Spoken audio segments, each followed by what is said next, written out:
오늘은 마태복음 44번째입니다.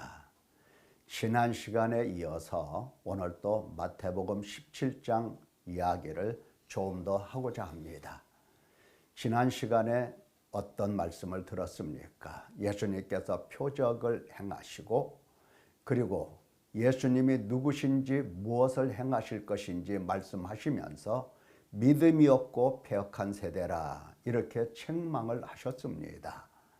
예수님이 누구신지 무엇을 행하시는지에 관해서 믿음이 없다, 패역한 세대다 이렇게 말씀하셨는데, 믿음이 없는 것, 이것은 곧 우리의 생명과 직결되어 있는 문제입니다.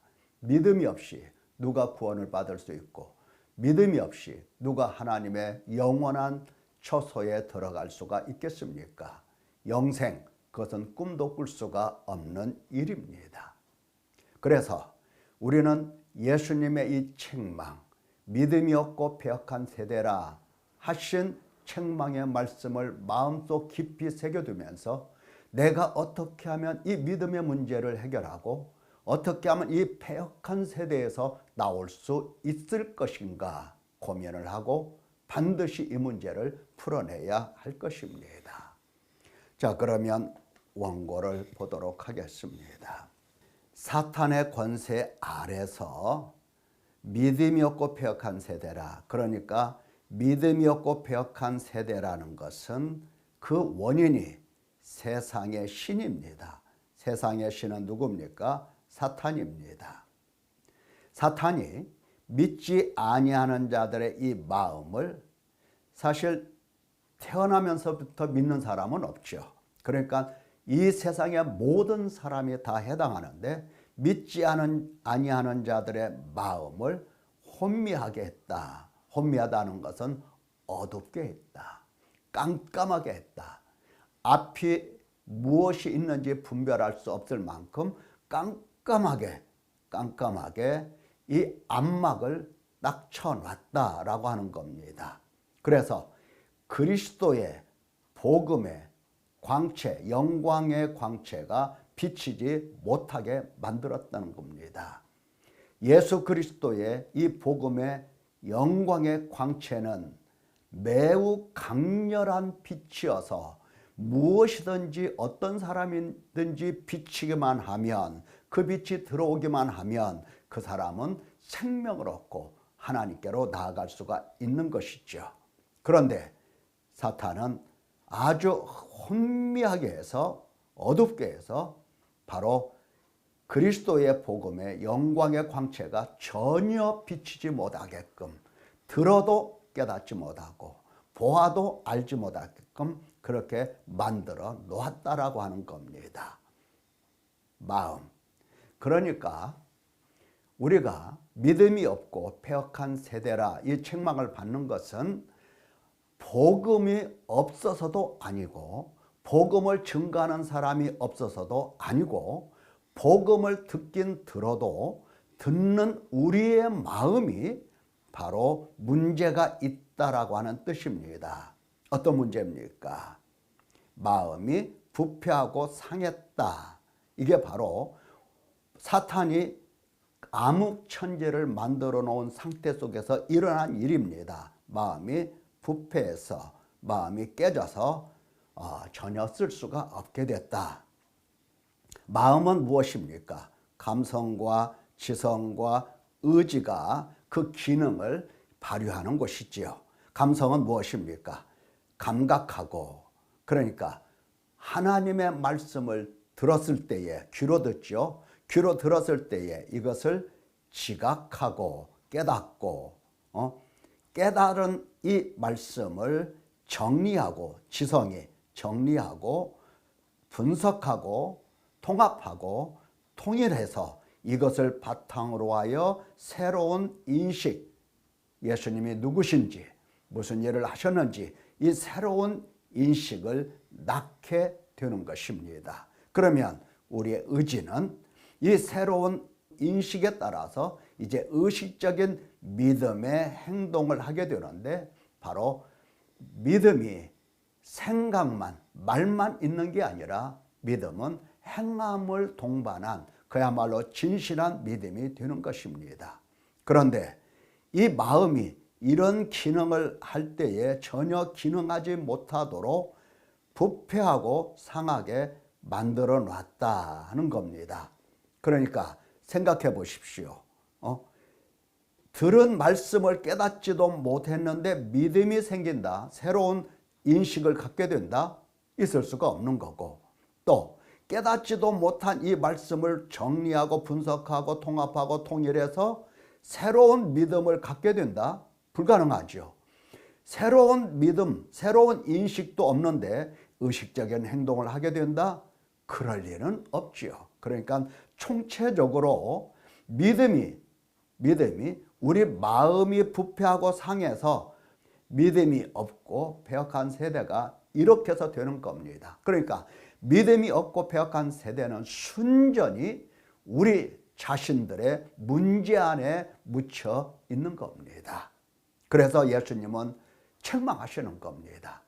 만약에 예수님께서 증거하시는 이 복음의 말씀이 그 자체가 문제가 있다고 한다면 예수님께서 아이고야, 내가 잘못 전해서 그렇지, 내가 잘못 가르쳐서 그런 거야, 예수님께서 자책을 하셨을 겁니다. 그런데 그 문제는 전혀 아닙니다. 어떤 문제입니까? 바로 우리의 마음이 부패하고 상해 있기 때문에 믿음이 없고 패역한 세대가 되는 겁니다. 자, 사탄에게 매여서 육신이라고 하는 이 감옥 속에 갇혀서 죄에 팔려서 사망의 몸으로 사악한 행동을 할 뿐입니다. 요 감옥에 갇혀서 사악한 행동 외에는 다른 행동을 할 수가 없다, 그겁니다.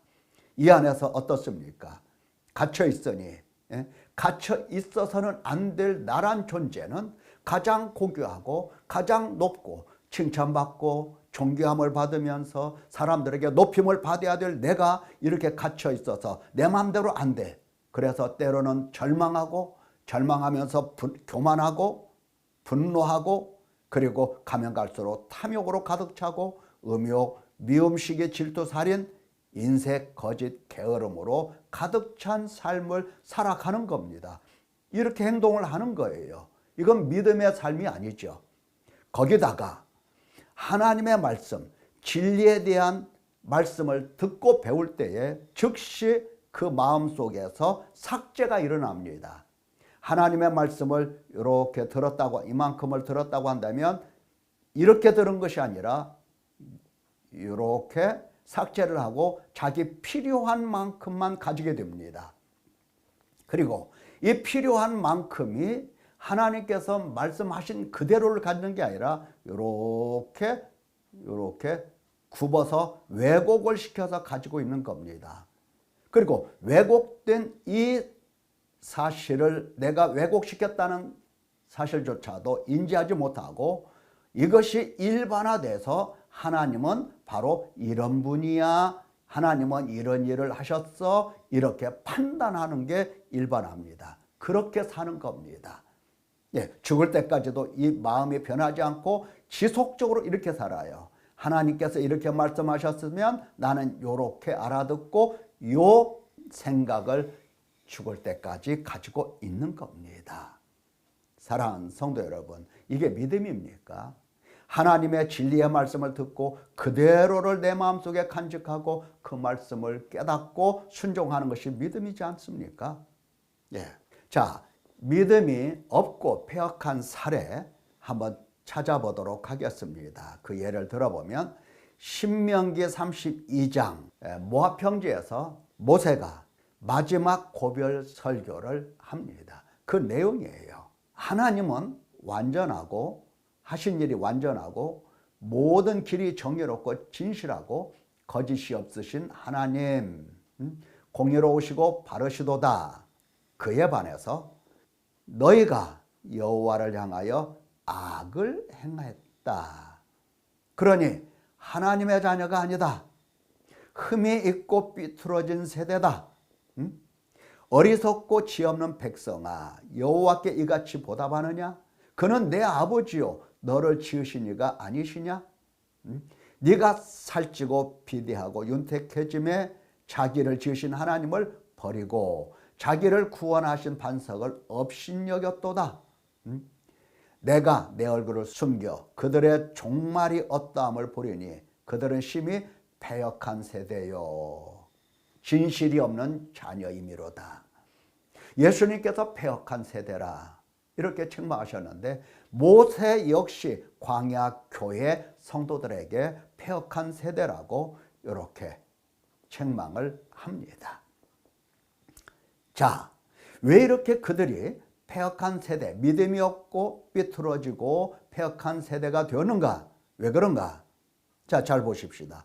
출애굽기 6장을 보면 이제 하나님이 이스라엘 백성들에 대하여 모세에게 들려주시는 말씀입니다. 나는 여호와다.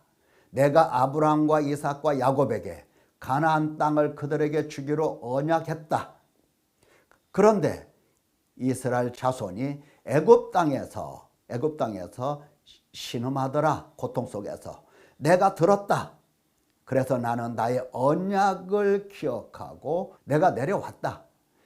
그러므로 나는 여호와라. 내가 애굽 사람의 무거운 짐 밑에서 너희를 빼내며 그들의 노역에서 너희를 건지며 편팔과 여러 큰 심판들로서 너희를 속량하여 값주고 사겠다는 겁니다. 속량하여 너희를 내 백성으로 삼고 나는 너희 하나님이 되리니 나는 애굽 사람의 무거운 짐 밑에서 너희를 빼낸 너희 하나님 여호와인 줄 너희가 알지라.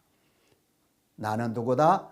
너희를 내 백성으로 삼고 나는 너희 하나님이 될 것이다. 자, 여호와 하나님께서 모세에게 들려주신 하나님의 계획과 뜻입니다. 너는 내 백성, 나는 너희 하나님. 그래서 자, 생각해 보십시오. 하나님께서 너희를 내 백성 삼으셨어. 나는 너희 하나님이 되었어. 그렇다고 할 때에 당연히 하나님께서는 내가 거룩하니 너희도 거룩할지어다 하실 수밖에 없어요.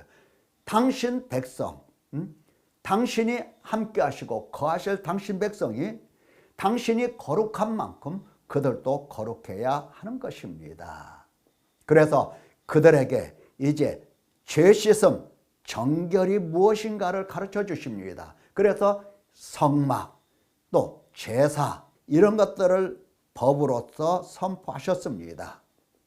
뿐만 아니라 거룩한 사람이 되었다, 씻음을 받았다, 이게 전부가 아니죠. 씻음을 받은 거룩한 백성은 이제부터 인애와 공의와 의를 행해야 하는 겁니다. 하나님을 따라서 인애와 하나님과 똑같이 공의와 하나님과 동일하게 의를 행하는 사람 되어야 됩니다. 그래서 언약의 율법을 주신 겁니다. 너희는 이렇게 해라 라고 하는 겁니다. 이렇게 해라. 다시 말하면 무엇입니까? 하나님께 대하여 뭐하라? 사랑하라. 또 인간에 대하여 뭐하라? 사랑하라.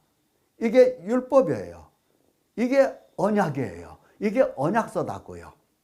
그러니까 하나님께서 당신 백성을 씻어 놓으셨어. 그러면 씻음을 받은 그 백성은 거룩할 뿐만 아니라 거룩한 삶을 살아야 되는 겁니다. 그래서 율법을 주신 거예요. 이 율법을 행하는 그들을 볼 때에 과연 너희는 내 백성이고 나는 너희 하나님이다 하시면서 하나님께서 이들에게 이제 복을, 약속하신 복을 주시게 되는 겁니다. 이게 바로 하나님의 뜻이죠. 그런데 이스라엘 백성들이 하나님을 바라보면서 하나님께서 행하신 표적들을 보면서 무슨 생각을 합니까? 표적을 보면서 맞아, 하나님은 우리 하나님, 우리가 하나님 백성, 이를 위해서 하나님이 우리를 건져내셨어, 구원하셨어 라는 기억을 가져야 되는데 이 하나님의 말씀을 다 삭제시키고 왜곡시켜서 원망하면서 모세와 아론에게 우리가 애굽 땅에서 고기 가마 곁에 앉아있던 때와 떡을 배불리 먹던 때에 여호와의 손에 없더라면 좋았을 것을 너희가 이 광야로 우리를 인도해내어 이 온 회중이 추려 죽게 하는도다. 이렇게 지금 원망하고 있습니다. 그러니까 지금 하나님께서 우리를 찾아오셔서 나를 하나님의 백성 그리고 우리 하나님이 되셨다는 기억은 하나도 없습니다.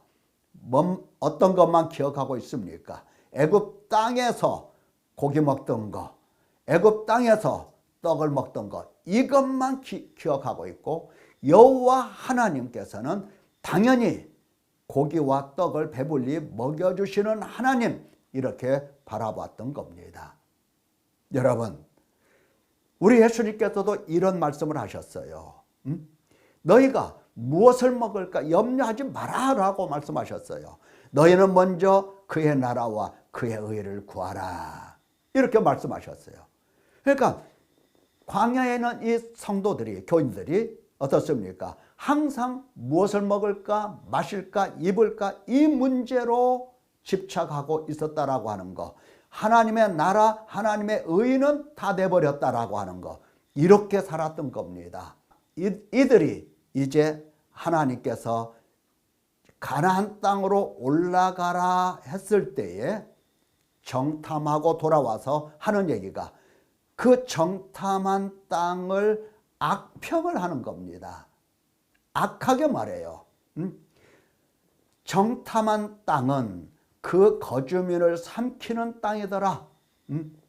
악평하기를 그 땅 못 써. 무슨 땅 생각하면서 그 땅 못 쓴다고 했겠어요? 애굽 땅을 생각하면서. 애굽 땅은 씨를 뿌리면 그야말로 옥토, 곡식이 풍성하게 잘 자라잖아요. 그런데 그 땅을 보니까 그 거주민을 삼켜 죽이는 땅이더라. 거기서 쉽게 말해서 거기서는 못 살아, 이런 뜻이에요. 그 땅에 들어가면 우리는 죽어. 못 살아. 거기서는 살 수 없어. 왜? 척박하니까. 포도 한 송이를 따왔다고 해서 그게 전체 땅이 아니잖아요. 일부분이잖아요. 그러니까 그 땅에 들어가면 우리는 죽어, 이렇게 생각을 했던 겁니다. 뿐만 아니라 그들은, 거기 거주민들은 장대한 자들이어서 우리가 정복할 수가 없어. 우리는 메뚜기야. 이렇게 생각을 했던 겁니다. 지금 뭐를 못 보고 있습니까? 하나님께서 함께 하신 것과 하나님께서 그 땅에 들어가셔서 그들의 하나님이 되시고 그들로 인하여 정말 섬김을 받으시며 영광 얻으셔야 할 그 내용은, 그 신앙은, 그 믿음은 사거리 다 잊어버리고 그리고 내버렸던 겁니다. 그래서 모세가 이제 하나님 말씀을 듣습니다. 여호와께서 이 백성이 어느 때까지 나를 멸시하겠느냐? 그들 중에 많은 이적을 행하였으나 어느 때까지 나를 믿지 않겠느냐? 이 믿음 이야기를 하는 겁니다. 믿음 이야기를 말씀하시는 거예요. 그러니까 믿음이 없고 패역한 세대라, 그 뜻입니다. 자, 이것이 바로 하나님을 믿는 성도들이 빠지기 쉬운 함정입니다. 우리는 마태복음을 통해서 이런 말씀 들었죠. 아들을 낳으리니 이름을 예수라 하라. 그가 자기 백성을 그들의 죄에서 구원할 자이심이라. 그래서 예수님께서는 내가 의인을 부르러 온 것이 아니요 죄인을 불러 회개시키러 왔노라, 이렇게 말씀하셨습니다. 그러면 나는 이 말씀을 마음속에 새겨두고 지금 예수님 앞에서 내가 지은 죄가 뭔가를 찾으면서 회개하고 있는가? 그리고 하나님께서 나에게 언약으로서 주신 하나님의 이 율법을 나는 마음속에 담고 있고 언약 백성으로서 이 말씀을 지키고 있는가 하는 문제를 생각해야 됩니다. 예수님 하면 어떻게든지 나를 성공하게 해주시고 나를 도와주시고 내 사업, 내 장사, 내 일, 모든 일에 있어서 나를 중심하고 내 영광을 위해서 예수님께서 이렇게 해주셔야 하는 하나님, 이렇게 생각하고 있지 않나 싶습니다. 대부분 사람들이 무엇을 먹을까, 무엇을 마실까, 무엇을 입을까 하는 문제로, 떡 문제로 고민하고 있어요. 그게 바로 예수님께서 우리에게 하라고 주신 생각들인가? 아니잖아요. 지금 예수님은 우리를 깨끗게 하시고 깨끗한 우리가 거룩한 삶을 이어가도록 누구 따라서? 예수님 따라서, 성령을 따라서, 하나님 아버지를 따라서 거룩한 삶을 살아가도록 지금 우리를 양육하고 계시는데 우리는 예수님을 잘못 보고 있다라고 하는 것입니다. 보십시다. 예수께서 이르시되 내 마음을 다하고 목숨을 다하고 뜻을 다하여 주 너희 하나님을 사랑하라, 사랑하라고 하잖아요. 예수님께서 주신 명령이잖아요. 둘째도 그와 같으니 내 이웃을 내 자신과 같이 사랑하라. 예. 지금 우리는 예수님이 누구신가? 이 문제와 예수님께서 우리에게 요구하시는 바가 뭔가? 이것을 정확하게 알아듣고 예수님을 따라가야 마땅한 것입니다. 사랑하는 성도 여러분, 예수님을 믿는 하나님의 백성들은 정말 하나님께서 기뻐하시고 칭찬하실 만한 그러한 사람이 되어야 하는 것입니다. 이 문제 오늘 잘 듣고 해결 한번 해보시기를 예수님의 이름으로 축원합니다. 감사합니다.